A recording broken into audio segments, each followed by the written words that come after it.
Assalamualaikum warahmatullahi wabarakatuh.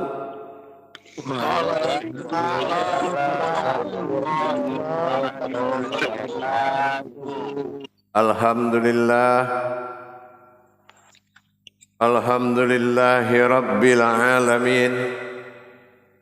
Assalatu wassalamu ala asrafil anbiya'i wal mursalin, Sayyidina wa maulana Muhammadin Ashhadu an la ilaha illallah wa ashhadu anna Muhammadar Rasulullah. Allahumma salli ala Sayyidina Muhammadun musyabihil wal ikram, ya wal jalil wal ikram. Subhanal malikul qudus, subhanatil izzati wa azamati wa haibat wal qudrat wal sultan wal kamal wal jamal wal kibriyai wal ijabarut. Wala ya'budu wala ya'budu abada. Suhubukum kudus surabuna wa rabbul malaikatihi wa ruhi. Subhanallah walhamdulillah wa la ilaha illallah huwallahu akbar. Wa tahirin wal mujahidina amma ba'du wa ibadullah wa itaqullah. Bersyukur kita kepada Allah dengan mengucapkan alhamdulillahi rabbil alamin atas segala limpahan karunia, rahmah dan hidayahnya, serta dengan izinnya juga kita dapat menjalankan amanahnya, beramal dan beribadah zahir batin dunia dan akhirat. Bersalam kita tidak akan pernah kita lupakan. Marilah sama-sama kita sampaikan kepada junjungan kita Nabi Allah, Nabiul Akhirul Zaman, Rasulullah Muhammad sallallahu alaihi wasallam.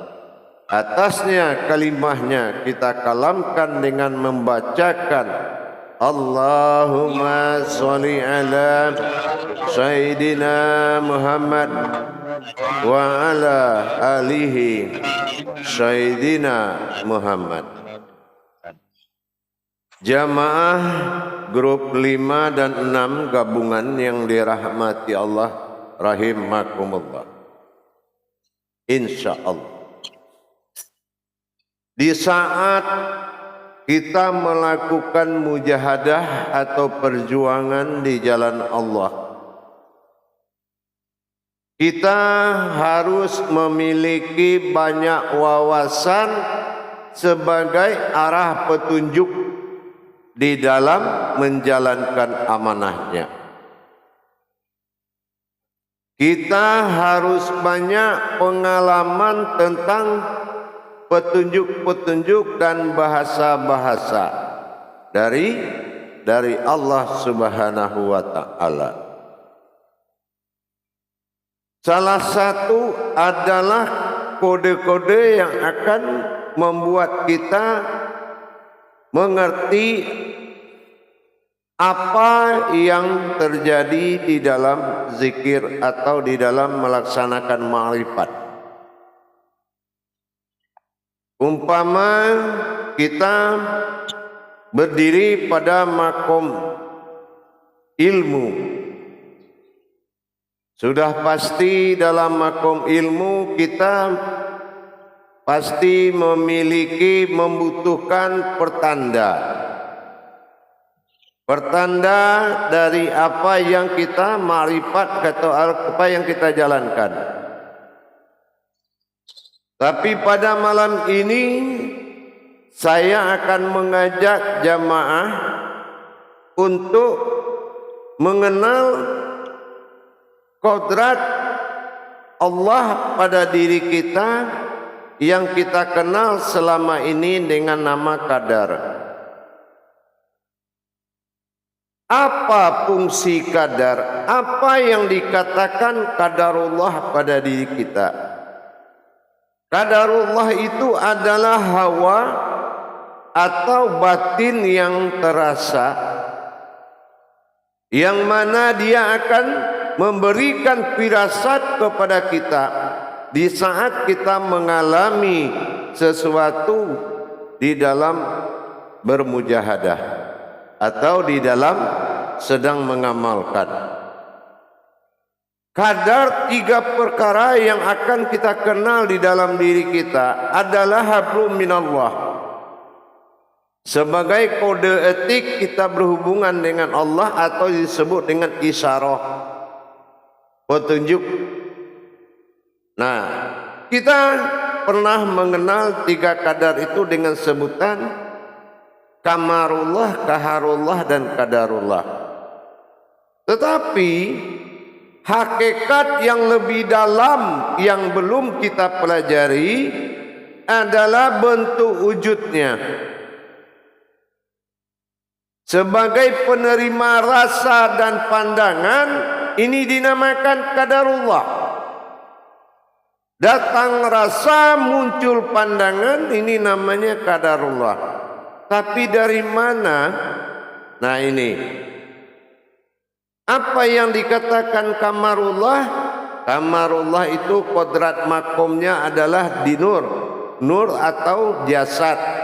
Nah, jadi kalau makomnya nur atau jasad, dia memiliki lahut sendiri. Hawanya adalah panas. Hawanya adalah panas. Nah, yang kedua kaharullah. Kaharullah adalah kadar Allah yang ada di rohani kita yang makomnya zat. Nah, ini hawa yang akan muncul adalah gerak, rasa gerak, ya, gerak gitu. Ada gerak seperti merinding, ada gerak seperti melayang, bergetar. Nah itu kaharullah. Makomnya adalah rohani atau tepatnya adalah zat. Nah yang ketiga makomnya adalah kadarullah. Kadarullah ini batin. Hawa dari batin itu adalah dingin. Apapun yang kita amalkan yang bersifat batin, zat dan nur, kadarullah, kaharullah dan kamarullah, dia memiliki tanda-tanda khusus. Seperti apa? Seperti kadarullah adalah batin atau nyawa. Nah kalau kita apapun bentuknya yang berhubungan dengan nyawa atau batin, dia akan melahirkan wujud sirnya adalah dingin, hawa dingin. Nah nanti kalau apapun yang berhubungan dengan zat yang kita amalkan, dia akan muncul hawanya gerak, getar. Nah gitu. Nah yang bersifat nur, apapun yang kita amalkan, dia akan muncul berupa hawa panas, berarti makomnya nur. Nah apapun bentuknya yang kita amalkan, 3 kodrat ini adalah kadar Allah, sebuah kadar yang akan memberitahu kepada kita, yang akan menyampaikan. Terus maknanya apa? Kita akan tahu sendiri. Kenapa? Karena setiap kadar itu dia akan memunculkan sebuah bahasa yang tiba-tiba kita itu mengerti maksudnya apa. Dia membawa kadar, yaitu bahasa yang membuat kita tahu. Ada firasat dari Allah langsung. Nah, disitulah kita akan lebih bisa memahami apa yang kita rasakan.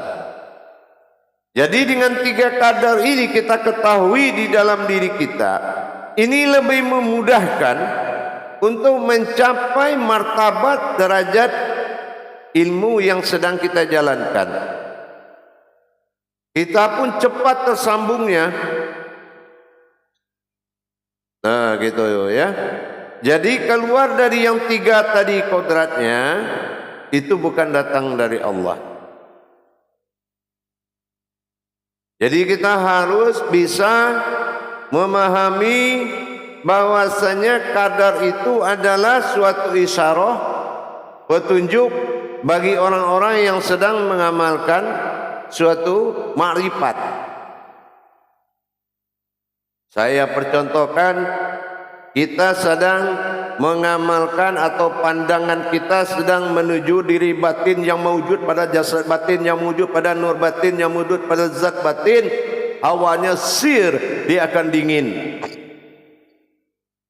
Kalau pandangan menuju sifat izzatin wal muzatadin wal wujudidin, dia akan melahirkan getaran yang sangat kuat. Berarti zat Allah yang meliputi sekalian alam. Dan apabila dia bertuju kepada sifat hayat bagi Allah, an'am menuju am, berlihat kepada hayat, merasakan hawa panas, maka dia sudah menyatu kepada kodrat Adam. Inilah gunanya kadar ini dipelajari. Jangan kita berpedoman dan memutuskan keyakinan tanpa jalur tauhid yang benar. Baik, kita adakan muzakarah. Sallu muzakaratun fil jami'ati rahimakumullah. Ilaha illallah wallahu akbar. Silakan. Terima kasih. Juru tabliknya memimpin. Warahmatullahi wabarakatuh. Waalaikumsalam warahmatullahi wabarakatuh. Terima kasih Bu ya, sehat Bu ya. Insyaallah. Kepada bapak-bapak yang mau bertanya, silakan mengangkat tangan.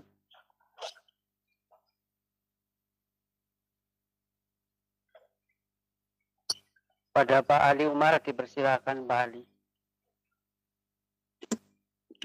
Assalamualaikum warahmatullahi wabarakatuh. Ya. Waalaikumsalam warahmatullahi wabarakatuh. Insyaallah. Sehat selalu Bu ya. Amin. Insyaallah.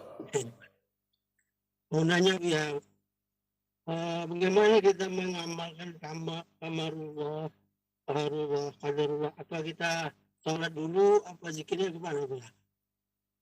3 kodrat tadi amalannya cuma 1, yaitu mensucikan kodrat tersebut. Dan cara pelaksanaannya sama dengan taharoh.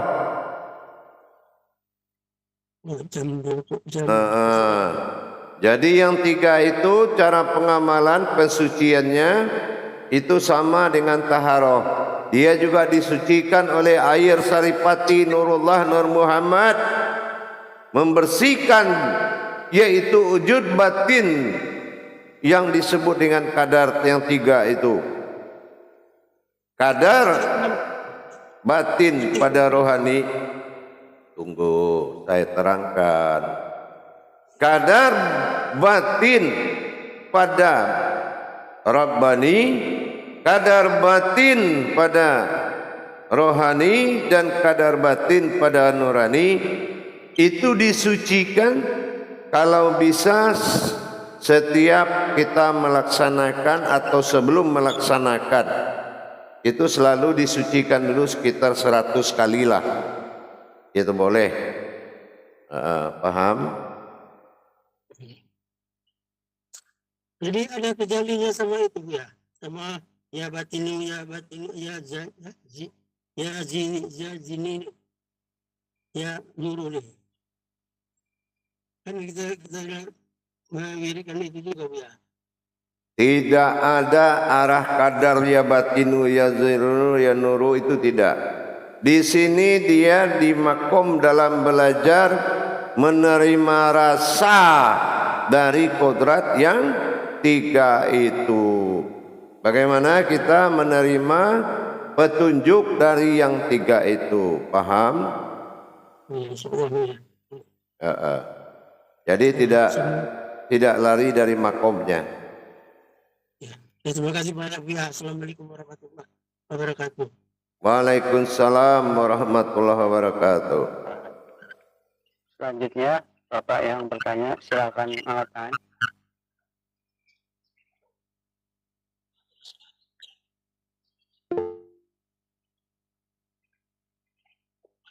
Pada Pak Adek, Paro, dipersilakan Pak Adek. Pak Adek. Terima kasih. Assalamualaikum warahmatullahi wabarakatuh, Buya. Waalaikumsalam warahmatullahi wabarakatuh.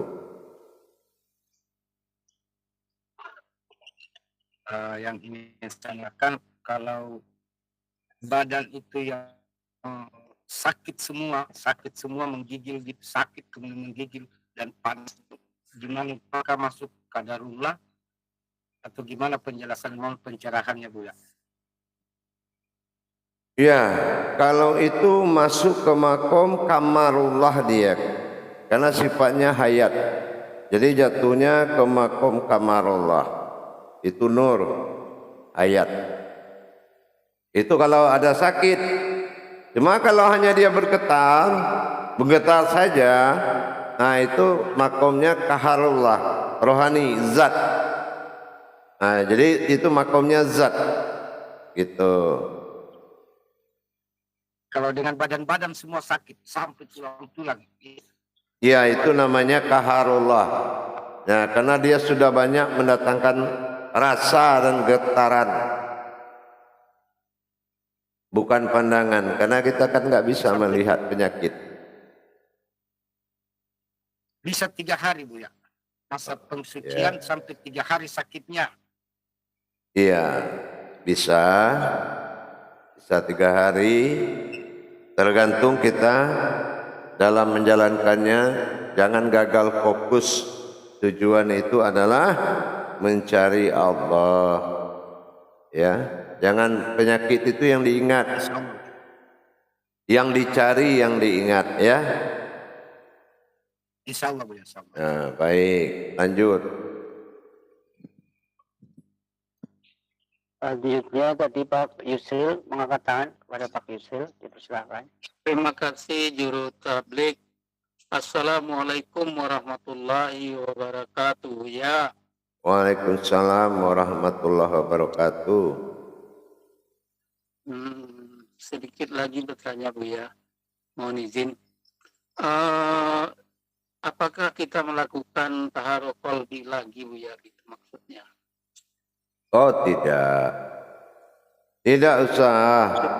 Untuk mendapatkan rasa itu. Tidak usah. Cukup taharuhnya taharuh kodrat, taharuh kadar tadi. Sucikan aja kadar yang 3 itu. Tidak perlu taharuh qalbi lagi, ya. Gitu. Silakan, masih ada? Ada Pak Tohirul, dipersilakan Pak Tohirul Rasid. Assalamualaikum warahmatullahi wabarakatuh, ya. Waalaikumsalam warahmatullahi wabarakatuh. Apakah semua rasa itu ada maknanya, Bu ya, atau cuma untuk pernyataan bahwasannya itu ada di kamarullah atau di kaharullah atau di qadarullah itu? Di dalam kita menerima rasa tersebut itu ada bahasa yang hanya kita yang tahu maksudnya. Dia bukan hanya sebagai pertanda, tetapi juga ada komunikasi batin. Dan kita sangat tahu sekali, gitu. Sama kayak kita melihat bayi lagi menangis. Berhenti nangis, tapi ibunya tahu maksudnya dia apa. Karena ibunya yang bisa tahu, yang lain gak ada yang bisa tahu. Nah gitu. Itu yang dikatakan isyarah. Itu yang disebut isyarah.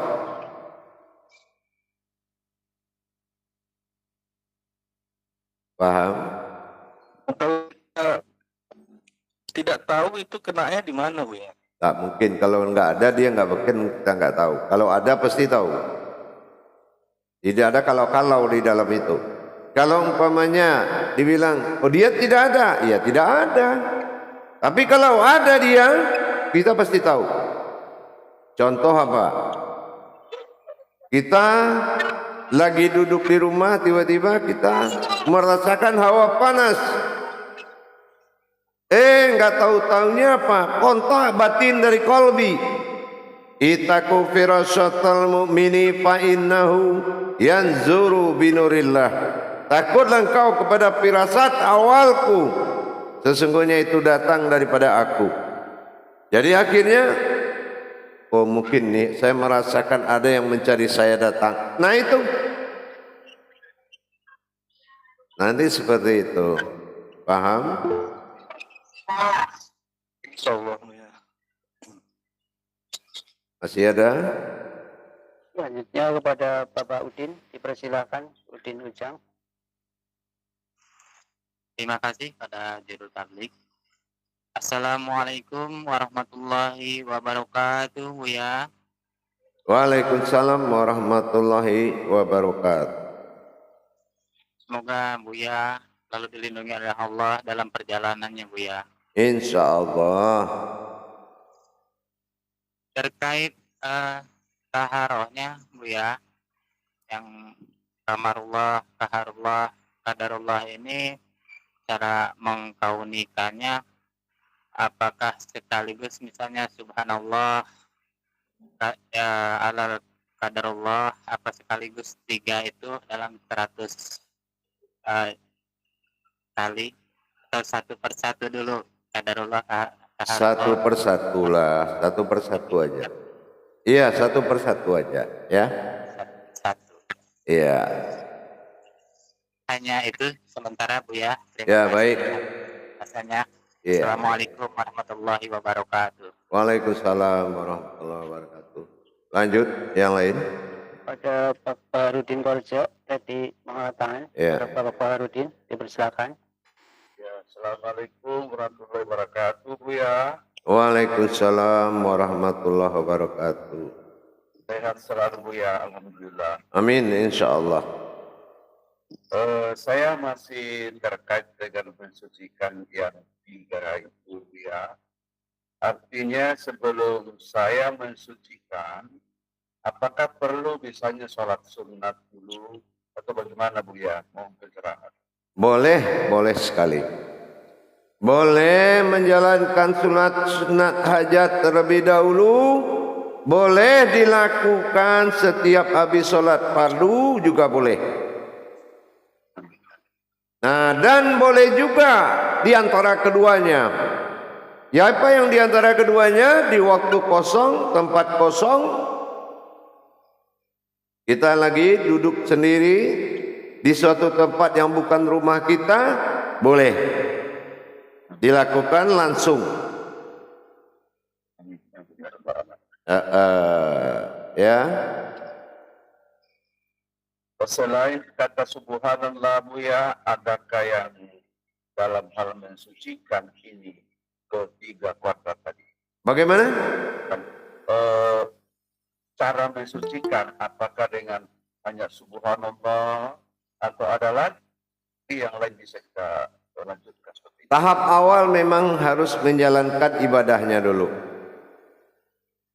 Tahap awal kita harus menjalankan amaliyahnya. Ya, apapunlah kajiannya, kita wajib menjalankan amaliyahnya. Gitu, ya. Contoh sekarang, kenapa saya bilang amaliyah? Kita sucikan kadar Allah. Apakah memang ada kadar Allah ini yang kotor? Kan nggak mungkin ada yang kotor. Tetapi kita wajib beribadah mensucikannya. Itu adalah ibadahnya. Kita wajib mensucikannya, bukan karena kadar kotor kadar itu kotor. Mana ada kadar yang kotor dari Allah. Tapi kita wajib melaksanakan ibadahnya. Paham? Baik. Masih ada satu Buya. Iya. Dalam 3 kuadrat tadi ini yang kita rasakan seperti perasaan sangat nyaman, terus air mata bercucuran. Itu respon dari ketiganya itu yang mana itu ya? Mohon pencerahannya. Iya, kalau kita merindui seorang anak, nggak mungkin rindu ke kakinya, nggak mungkin rindu ke tangannya. Ya, nah berarti tetap aja menuju wujudnya. Cuma respon kodrat itu kan beda-beda. Itu ya. Jadi tidak melihat apa yang merasakan, tapi lihatlah siapa yang memberi rasa. Baik. Terima kasih banyak Bu ya pencerahannya. Insyaallah. Warahmatullahi wabarakatuh. Waalaikumsalam warahmatullahi wabarakatuh. Ada lagi bapak-bapak yang mengatakan, silakan. Pada Pak Khailani, diberi silakan Pak Khailani. Terima kasih. Assalamualaikum warahmatullahi wabarakatuh, Buya. Waalaikumsalam warahmatullahi wabarakatuh. Semoga Buya sehat selalu dalam Insyaallah. perjalanan. Insyaallah. Ya Buya, yang saya ingin tanyakan itu masalah kamarullah, kaharullah, dan kadarullah. Nah ini menurut hijaiyahnya Buya, saya mohon dijabarkan dalam kalimat-kalimat ini. Kesempurnaan zatku, kesempurnaan sifatku, kesempurnaan kodratku. Nah itu. Kaf dengan ha. Itu zat itu. Kaf itu kesempurnaan. Nah itu, paham? Insyaallah ya. Terima kasih. Assalamualaikum warahmatullahi wabarakatuh. Waalaikumsalam warahmatullahi wabarakatuh. Bapak-bapak, siapa lagi yang mengatakan? Mohon langsung mengatakan aja. Pada Pak Yoyon Balan, persilakan. Terima kasih Pak Suyoko atas kesempatan yang diberikan kepada saya. Assalamualaikum warahmatullahi wabarakatuh, Buya. Waalaikumsalam warahmatullahi wabarakatuh. Alhamdulillah senang bertemu Buya pada hari ini dan mudah-mudahan Buya selalu diberikan kesehatan dan keselamatan untuk sampai ke tujuan dan balik kembali ke Amin. Jakarta. Amin, insyaallah. Amin. Senang sekali mendapat tambahan ini yang disebut kamarullah, kaharullah, dan kadarullah. Yang ingin saya tanyakan Buya, waktu kita mensucikan kamarullah itu adakah yang kita wujudkan di situ? Ada nur. Ya Bu ya. Nur. Nur. Langsung itu yang mana Bu ya? Maksudnya? Yang di bawah jasad. Oh. Di bawah jasad, di bawah kulit, daging, urat dan tulang ada ruh. Di bawah kulit, daging, ruh itu ada nur. Oh ya. Ya. Tapi masih berwujud Bu ya? Iya, gitu. Berwujud dia nur. Oh, ya. Iya. Waktu yang ini Bu ya, yang Kaharullah. kaharullah, Nah itu zat. zat. Iya, zat. Wujud Bu ya. Taruh, tempelkan telapak tangan 1 senti dari wajah, ada hawa hangat. Oh. Itu gerak itu. Iya. Itu Nah, yang terakhir Buya yang kadarullah. kadarullah itu adalah hawa dingin. Wujudnya batin hitam. Oh, iya. Insyaallah. Nah, Alhamdulillah. Aduh, terima kasih Buya. Insyaallah. Jadi paham. Insyaallah. Assalamualaikum warahmatullahi wabarakatuh. Waalaikumsalam warahmatullahi wabarakatuh. Pada Bapak-bapak ada lagi yang mau bertanya, dipersilakan mengangkat tangannya.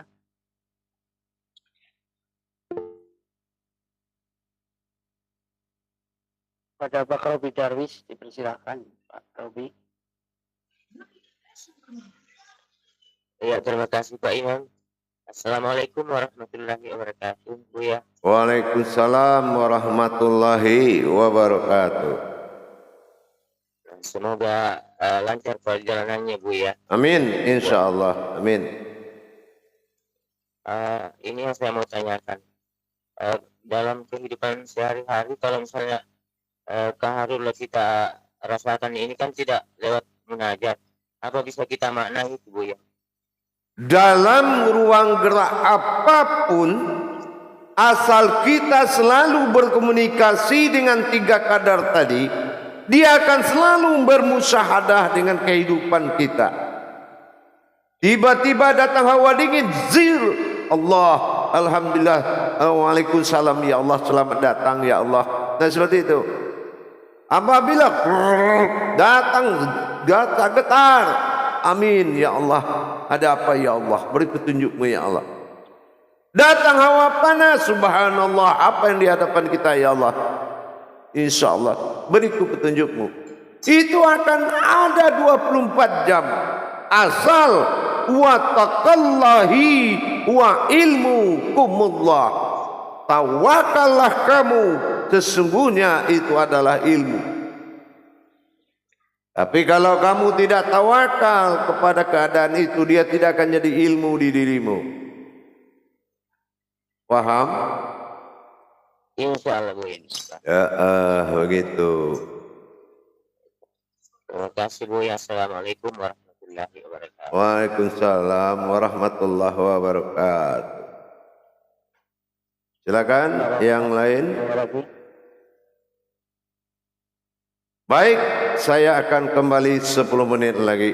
Assalamualaikum warahmatullahi wabarakatuh.